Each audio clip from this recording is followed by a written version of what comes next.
No, it's a great question. Now, double clean, it's a lot like a double swing, right? So where the swing might be, where the swing, like if I'm doing a double swing, now I have to engage more of my lats independently. So it's easy when you're just connected to one, but now it's a little bit more, there's a little bit more variability with it. So making sure that you're staying consistent with the swing, right? So if I do just a two-handed swing, again, I'm hiking, snapping, everything is still the same, but I want to make sure that, again, I'm keeping all the cues that I have with everything. So they float, they drop, and then I hinge with it. Now with a clean, two ways we can do it, right? So more often than not, right, some people might be more comfortable with the dead clean. Now you're using two weights, so you have to put a little bit more oomph into it. But everything is still the same. So I'm gonna start with my thumbs back. Here, I'm going to drive and snap with my hips, but I'm gonna pull early and I'm gonna start that twist. I'm gonna turn my thumbs out, zip the coat, and tuck underneath.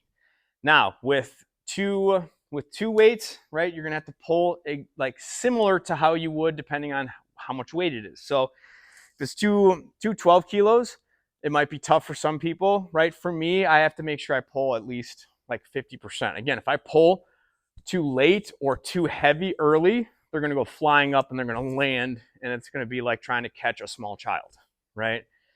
So here I want to make sure that I'm firing through my hips and then pulling in conjunction. So here I pull and I still rotate and I catch.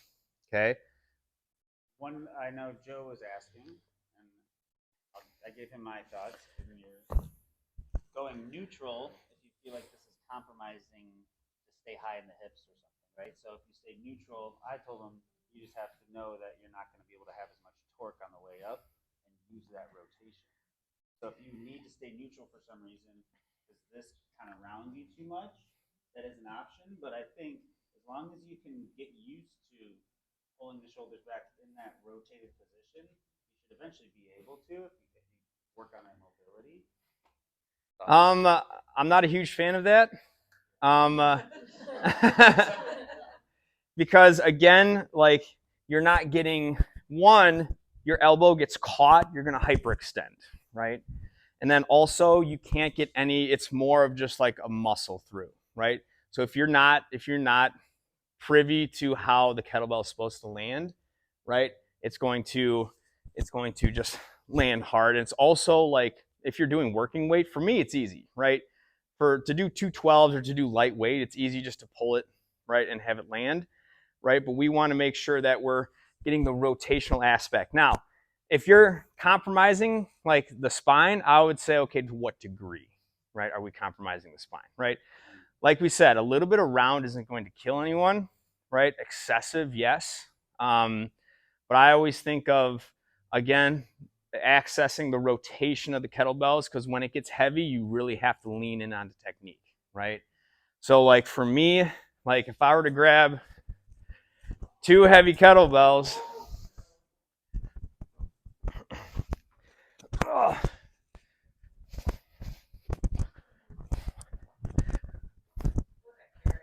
right? So I'm thinking like, so here, again, it's hard for me to yank it up, right? But if I twist, it's a lot easier.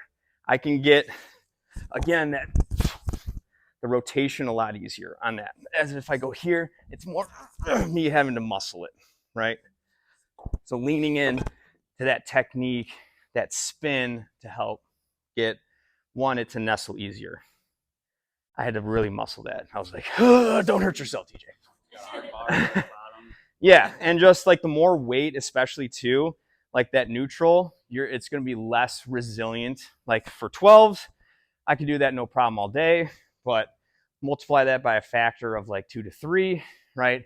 If something does go wrong, my elbow does get caught, I'm not going to have. You're getting submitted, right? Yeah, it's going to be. A little bit of flexion self armbar. Yeah, I get a little bit more give here, right? So if you feel it compromising into the spine, I would break it down more and say, okay, hey, let's take a look at your hinge, right? And then go from there.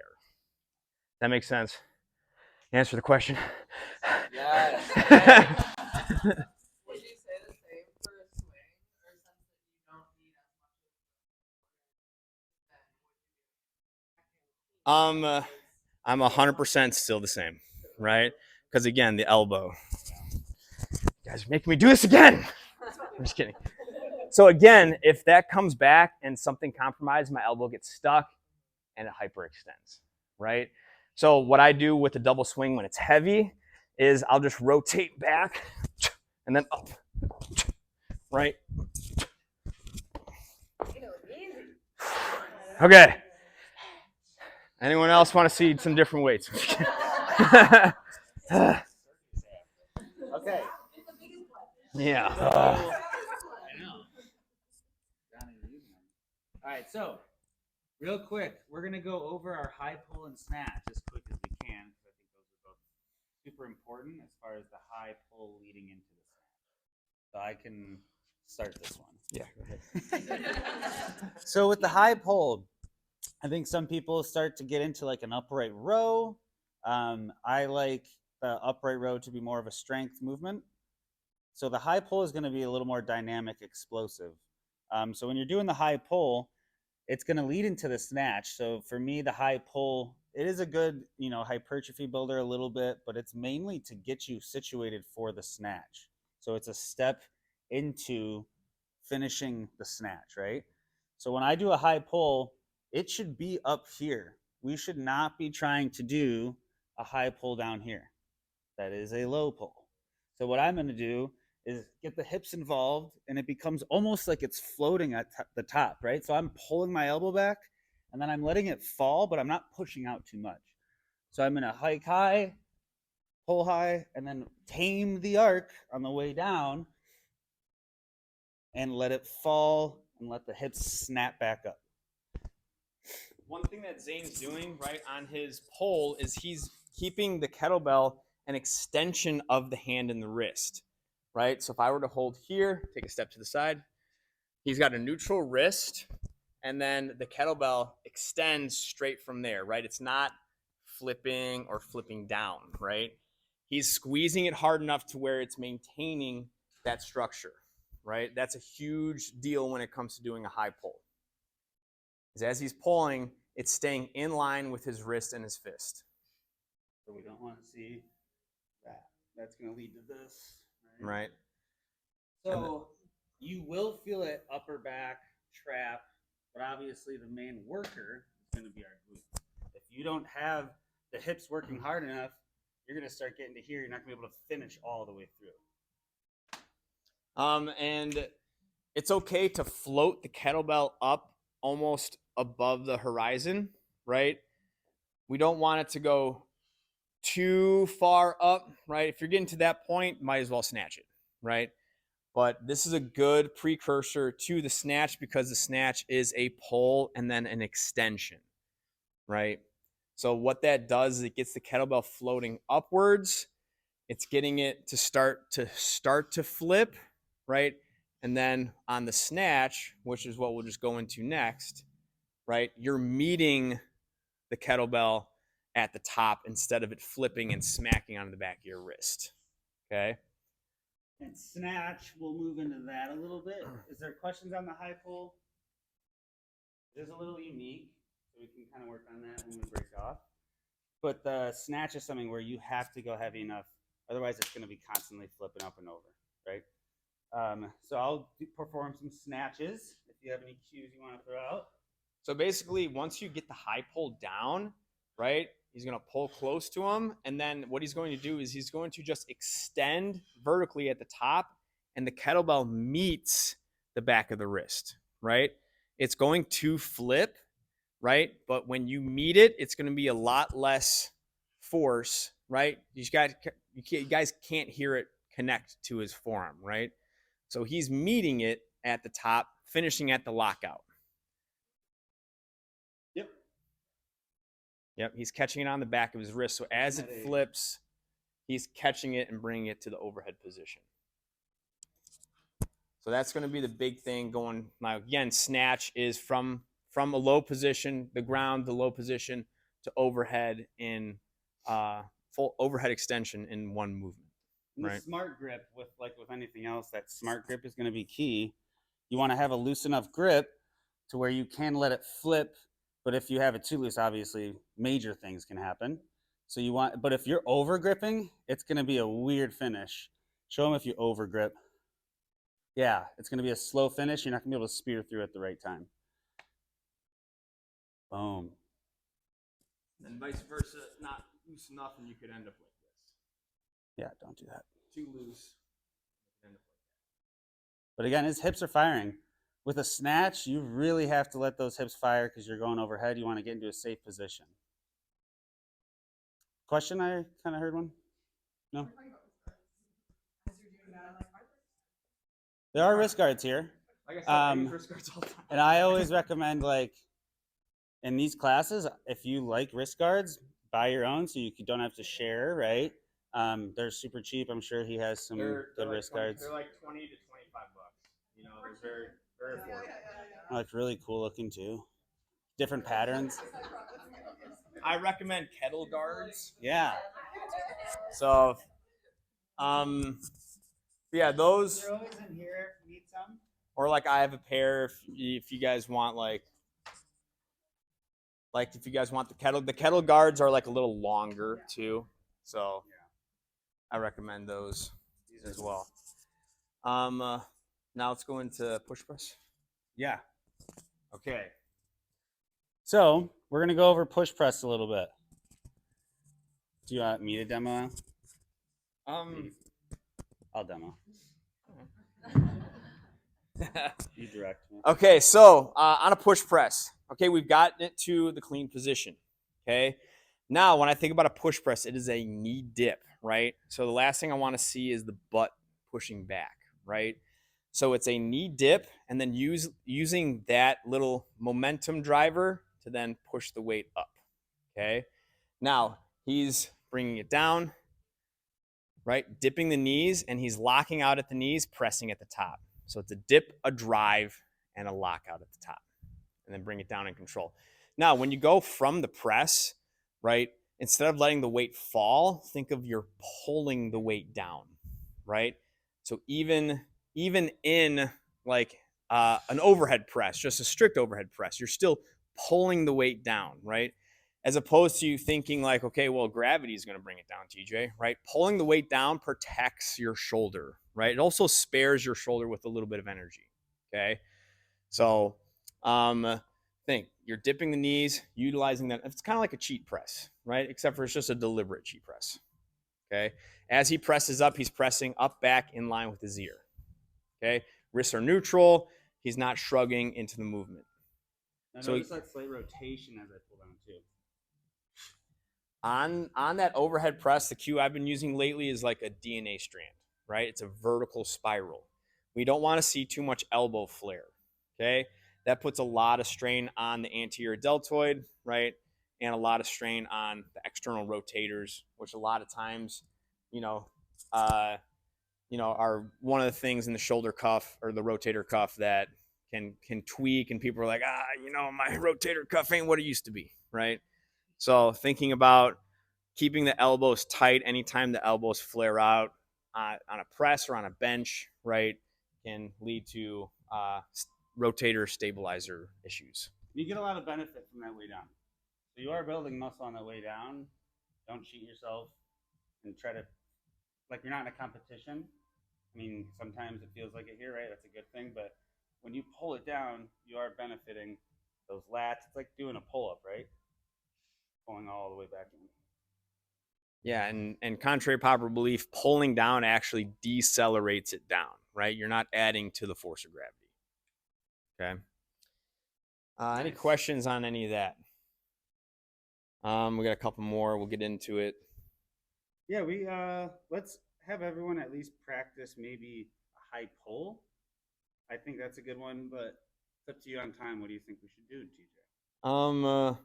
let's have them practice it after we do these next three, and they Perfect. can pick If one they that they to. want. Cool. Okay. I say we do the thruster and jerk, and then the last one rotational. Okay. Okay, so thruster. Thruster is a full squat to a press. Now we want to think about more of the full squat. So obviously knees first, sitting the butt all the way down, full squat, and then utilizing that momentum up into the press. Okay. So everything's still the same, but now we add squat elements into it. So think knees first, sitting the hips low, full squat, full overhead press. So now you're getting more of a full body movement involved here. Okay. Other than that, like it's just a full squat as opposed to just a knee dip, right? So a little bit more hips involved as opposed to just the knee dip. Okay. All right. This one definitely can confuse some people because there's a lot of timing involved with it, but the jerk. So when I think about a jerk, right, I'm not thinking about that's such an overuse. Okay. So a jerk is a dip, drive, and a dip. I'm actually using the dip to get under the weight. It's not that I'm just doing a push press and then dipping again. Imagine I have a lot of weight on my shoulders here, and I'm dipping and then getting under and extending, utilizing the dip to lock out. Okay, pull the kettlebells back down. It's a dip, drive, and then as soon as you drive and the kettlebells and the weight starts moving up, you have to get under it. So it's not here, right? It's fast. It is dip, drive, dip, right? Dip, drive, dip. It's very fast. So your central nervous system has to be firing. It's dip, drive, dip. Notice how I'm dipping as I lock out at the top. Here, dip, drive, dip. And then I stand up with it. So it is utilizing the dip to get the weight moving up, but realistically, it's not enough to finish out the movement. That would just be a push press, right? It'll get the weight going up, but I want to finish by getting under it to stack, okay? So think about it moving faster than you think it needs to. Dip, drive, dip, right? And it's the same thing for every style of jerk, right? You're getting the weight up, it's moving up, it's not going to finish out at a lockout. What helps is getting underneath the weight and then finishing at the top, okay? Does that make sense? So think, it's a lot faster than you think it is, and it's very high, like, skill movement, right? So just making sure that you're going faster than you think it needs to be. Because when I threw it into the programming earlier this week, there was a lot of dip, drive, dip, or dip, drive, dip, dip again. Dip, right? dip, drive. So thinking about, again, dip, drive, the weight gets up, but it doesn't get to lockout from that drive. It gets to the lockout from getting underneath it. Okay? Questions, comments, concerns on that at all? Okay, again, making sure we're finishing arms in line with the ear, keeping the ribs tucked. The jerk, not saying. Yeah. So we wanted to touch on the push press, thruster, jerk. Last thing, rotational clean and swing. Well, why don't you go over it now then? Perfect. So I'm going to have him go over the rotational swing first. So as he starts, he's going to start not to the ground all the time. Maybe if we're doing a dead rotational clean or swing. But notice when he is in that position, he's loading up that opposite side from the start. So he loads up that right glute, but essentially it's still forward back with the hips, right? There's just a little bit of rotation. And then he's going to keep this arm strong, just like a single arm forward swing. He's going side to side, but that is staying close to his body.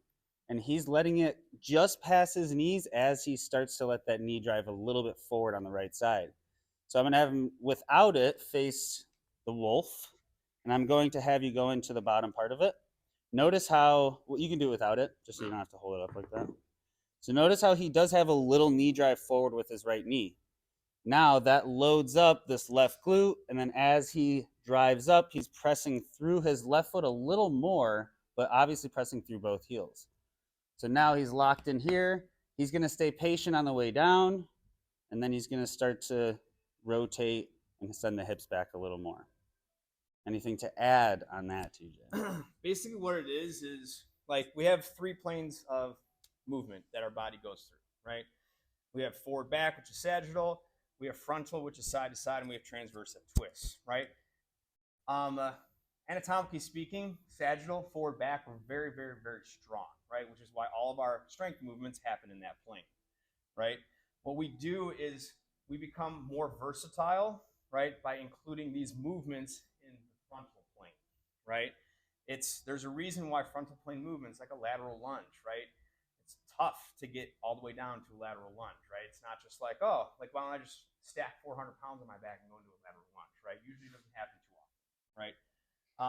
Same thing with the swing, right? Now what we're doing is we're taking a strength movement and we're increasing the difficulty because we're changing the plane at which it happens. Now, this combines a frontal plane with transverse, okay? Because there is a little bit of twisting in, right? So what we're doing is we're just increasing the difficulty of the movement by changing the plane at which it moves in. Does that make sense? To me. No, but could you go over when people tend to do a little bit of too much hip side to side movement? So, well, why don't you go into it? So, I'll see this a lot. Same with like the steel club stuff. You see a lot of like hip movement rather than like hip drive, right? Little salsa. So you don't want to see it kind of like go side to side and just create this like swing. So you'll see a lot of people starting to create a swing and a little more than a actual finish of that swing. So you'll see this a lot. And they kind of just start swaying side to side. The hips never come through. It is still a hip finish movement, right? So we're locking out, letting it fall, instead of kind of just like swinging it. So you'll see this and people just start swinging it. We don't want you to do that because that starts to take a toll on the back. It doesn't involve the hips as much as we'd like. It's not really doing anything we like. Now, we'll go over the rotational clean before we head out. Or try a couple things if you'd like, or more questions. Okay, so on the rotational clean, right, I need to generate momentum to have me clean back. So what I like to do is I like to twist away from the kettlebell, right? So as I twist away from the kettlebell, I turn, same mechanics. I turn the thumb out and I let it drop. A lot of people cast it out like this, and it yanks them back. You get a lot of external feedback that way, right? So I turn, drop, and I swing, and I pull it back, right? So it's a twist, drop, swings across, right? And then I think zip the coat to the outside. Right, so the big thing here, as I'm pulling early. As I come across, I'm pulling here. I'm starting my pull up at this point, right? I'm not waiting until I'm out here to pull it, right? So if I pull it early, so here's pulling early, pull, nestles. If I'm impatient, it then turns into a shove into my shoulder. So twist, drop, swing across, pull, strong. Okay? So you're always twisting away from the bell. Turn the thumb out, reverse curl it down, pull at the midpoint, pull, and finish with the twist. And ideally, almost anything with the kettlebell, unless you're purposely getting it away from you, you want to stay proximal. You want to stay close. So when in doubt, besides, like we mentioned, if you're shortening too much and you're being like too safe, you want to stay pretty darn close with most of these things, rather than, like he said, casting out, losing tension, not being able to get your hips through in time, not being able to connect with your shoulder and lat. Any questions on that? Anything to add, TJ? No, just the big thing is understanding, like, okay, I'm not twisting towards it. Always the rotational clean, twist away.